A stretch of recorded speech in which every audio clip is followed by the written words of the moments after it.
Bismillahirrahmanirrahim. Elhamdülillahi Rabbil alemin. Ve salatu ve selamu ala Resulina Muhammedin ve ala alihi ve sahbihi ecmain. Amma ba'd. Assalamu alaikum ve rahmetullahi ve berekatuhu. Hürmetlik ustazlar ve qarindoshlar, bugünkü dersimiz Teşrih günleri to'g'risida. Teşrih günleri degan Qurban hayit kundan keyingi 3 kun bo'lib, u Qurban hayitining 2, 3 va 4 kunlardan iboratdir. Bu hem Mina günleri deb atiladi. Chunki hojilar bu kunlarda Minada turadi. Bu shaytonga tash atadigan kunlardir. Bu kunlarning tashrih kunlari deb atilishi chunki o'z vaqtida qurbonlik va hadiyaning go'shtlarini parchalab, to'g'rab, quyosh nuriga qoqlatib quritib oladi. Ba'zilar bu kunlarning tashrih kunlari deb atilishini qurbonlik va hadiya uloqlarini kun ko'tarilib nur chachmoqcha bo'g'izlamaydi degan. Teşrikning 3 kuni bo'lsa, hojilar kichik, o'tira va cho'ng 3 shaytonga tash atadigan kunlardir.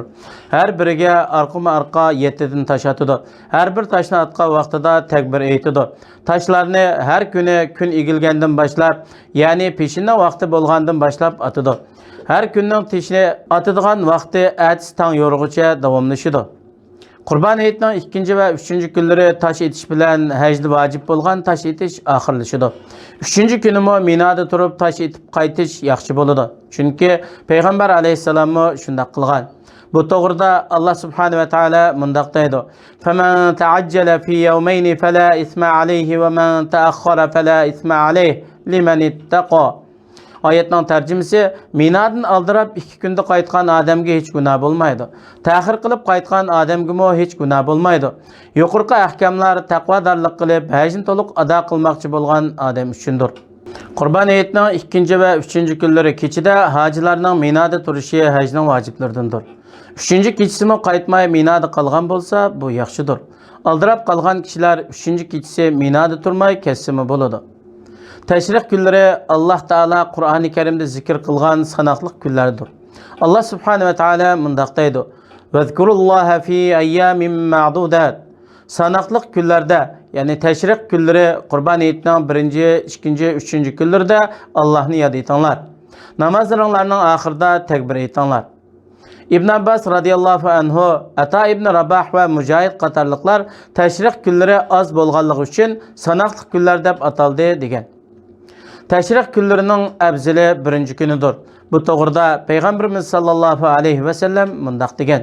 Hakikaten Allah'ın nazarida kunlarning eng kattasi Qurban hayit günüdür. Ondan keyin teşrihning 1 günüdür.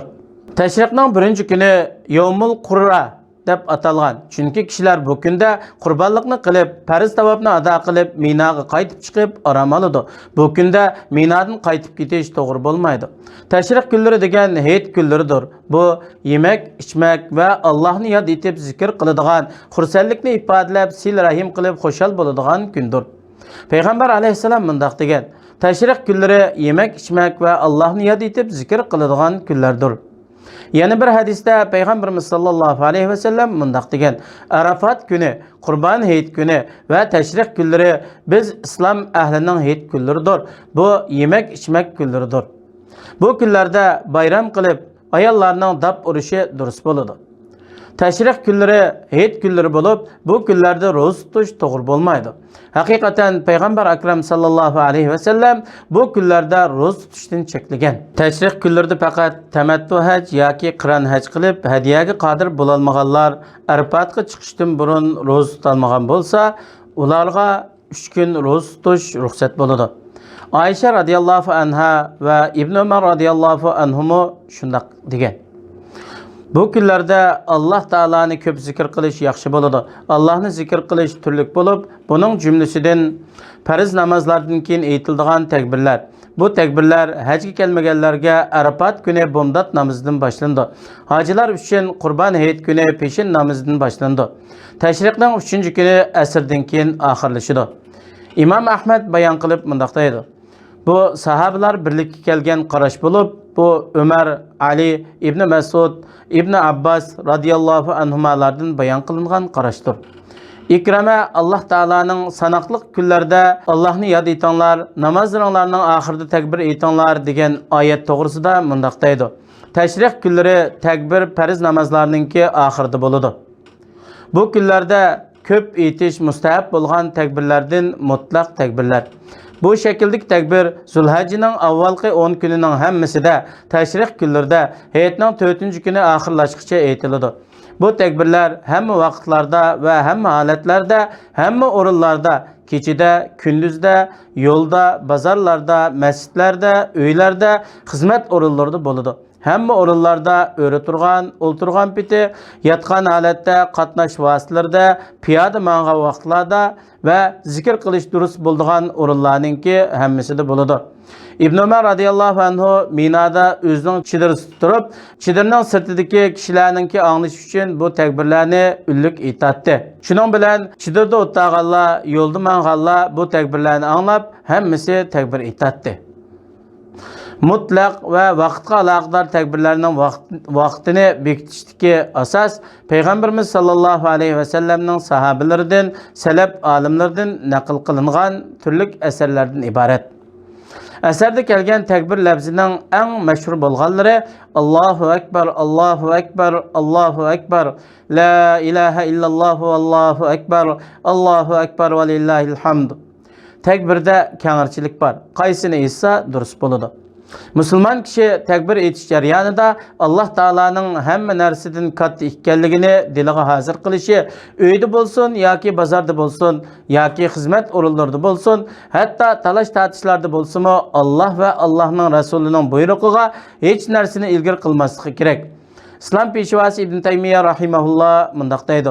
Tekbirning katta o'rinlarda yo'lga qo'yilishi bo'lsa, Alloh taolaning hammadan katta ekanligini bayon qilish, Alloh taolaning kattaligini dilga o'rinlashtirish va hammadan katta bo'lgan narsadanmi katta ekanligi, dinning hammasining Alloh uchun ekanligi, bandalarning Alloh taolo uchun takbir aytadigan bo'lish uchundir. Buning bilan ikki asosiy maqsad hosil bo'ladi. Birinchi maqsad ibodatda Allohning kattaligini dillarga singdirish. İkinci maksat ibadetten başka işlerde mi Allah Taala'nın kattılığına boysunuş ve yardım talep kılıştır. Bu günlerde müstahap bulgan zikirlerden mutlak zikir bulup, teşrik günlerde Allah'ın köp yad etiş müstahap buludu. Bu doğruda Allah Subhanahu ve Teala mundaktaydı. فَإِذَا قَضَيْتُمْ مَنَاسِكَكُمْ فَاذْكُرُوا اللّٰهَ كَذِكْرِكُمْ آبَاءَكُمْ أَوْ أَشَدَّ ذِكْرًا. Ayetning tarjimasi sizlar hajga oid ibodatlarni ado qilgandan keyin Allohni ota-bobonglarni yod etgandek yoki uningdan ziyoda yod etinglar. Ya'ni takbir hamd sano bilan ko'p yod etish kerak. Salaf olimlarining ba'zisi hojilarning tashrih kunlarida duoni ko'p qilishi mustahab degan. Robbana atina fid dunya hasana va fil oxirati hasanatan va qina azabannar. Parvardigarimiz bizga dunyoda yaxshilik ato qilgin, oxiratda yaxshilik ato qilgin, bizni do'zax azobidan saqlagin. Bu dunyo oxiratning yaxshiligining orasini jo'g'lagan mo'l mazmunliq duodir. Payg'ambar alayhisalom bu duoni ko'p qilatdi. Anas ibn Malik radhiyallohu anhu shunday degan. Payg'ambar alayhisalomning ko'p o'qiydigan duolari Parvardigarimiz bizga dunyoda yaxshilik ato qilgin, oxiratda yaxshilik ato qilgin, bizni do'zax azobidan saqlagin. Anas radıyallahu anhu her vakit dua qilmoqchi bo'lsa, bu dua bilan dua qilatdi. Boshqa dua qilgandimi, bu duoni birga qilatdi. Bu kunlarda mustahab bo'lgan zikrlardan hadiya va qurbonliqlarni bo'g'izlaganda bismillah deb takbir aytishdir. Qurbonliqning vaqti hayit namozidan keyin boshlanadi. Tashriqning oxirgi kuni yoki Qurbon hayitining 4-kuni kun o'ltirish bilan oxirlashadi. Qurbonliq qiladigan kunlar hayit kuni va tashriqning 3 kuni jami 4 kundir. Bu kunlarda mustahab bo'lgan zikrlardan bu yemek içmek kunlari bo'lib, yemek içmekni boshlaganda Allohning ismi bilan boshlash, oxirlashganda Allohga hamd etish bilan Allohni yod etish kerak. Peygamber aleyhisselam mundaq degan, haqiqatan Allah Taala yemek yeganda va ichimlik ichganda uningga hamd etgan bandasidan albatta rozi bo'ladi. Yemek içmekten bekor bo'lgandan keyin aytadigan hamdining shakli to'g'risida kelgan hadislardan alhamdulillah hamdan kasiran tayyiban mubarakan fih g'ayra mukfin va la muwadda'in va la mustaghnin anhu robbana Manga mushu yemekni bergan, meni charchatmasdan, kuch sarf qilmasdan, uni manga rizq qilib bergan Allohga hamdlar bo'lsin. Manga yemek bergan, ichimlik bergan, bularni singdirgan, uning uchun chiqadigan yo'l qilgan Allohga hamdlar bo'lsin. Bu kunlarda mustahab bo'lgan zikrlardan hojilarga xos bo'lgan tashrih kunlari shaytonlarga tosh atganda takbir aytish. Payg'ambar alayhisalom mundaq degan: haqiqatan Ka'bani tavob qilish, Safa Marva orasini sa'i qilish, shaytonlarga tosh etish Allohning zikrini barpo qilish uchundir. Tashrih kunlari yemek ichmak va Allohni ko'p zikr qiladigan kunlardir. Musulmonlar uchun bu kunlarda yemek ichmak bilan badallari, zikr, shukr bilan dillari ne'matlanib, yayraydigan moddiy, ma'naviy xursandlik yo'qlanadi. Ular har bir ne'matga shukr qilganda, ularning aytgan shukrlari bir-biriga ulashib davom qiladi. Abadiy oxirlashmaydi. Ne'matga shukr etishning tamamidan berilgan ne'matlarni Alloh taolaning taat ibodatlariga sarf qilish, Allohga osiylik bo'ladigan ishlarga sarf qilishdan saqlanish kerak. Bu to'g'rida Payg'ambar alayhisalom mundaq degan: tashrih kunlari yemek, ichmak va Allohni ko'p zikr qiladigan kunlardir. Bu hadisda shuningga ishorat borki, hayit kunlaridagi yemek ichmak bilan Allohni zikr qilish, taat ibodat qilishga yordam berishdir. Bu ne'matni Allohning taatiga ishlatish bo'lsa, ne'matga to'liq shukr qilishdir. Alloh taolo Qur'oni Karimda mu'minlarni pok narsalarni yeyishga va uningga shukr etishga buyurdi. Ya ayyuhallazina amanu kulu min tayyibati ma razaqnakum washkuru lillahi in kuntum iyyahu ta'budun. Ey mu'minlar, biz rizqlandırgan halal narsalardan yanglar.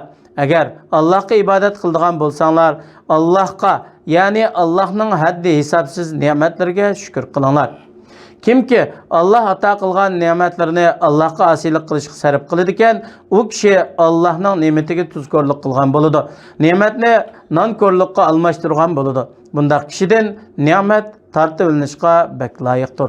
Alloh taoladan bizni yaxshilik mavsumlarini g'animat bilishga muvaffaq qilishni, bizga o'ziga zikr etish, shukr etish va go'zal shaklda ibodat qilishga yordam berishni so'raymiz. Barliq go'zal madiyalar olamlarning Robbi bo'lgan Allohga xosdir. Vassalomu alaykum va rahmatullohi va barakatuh.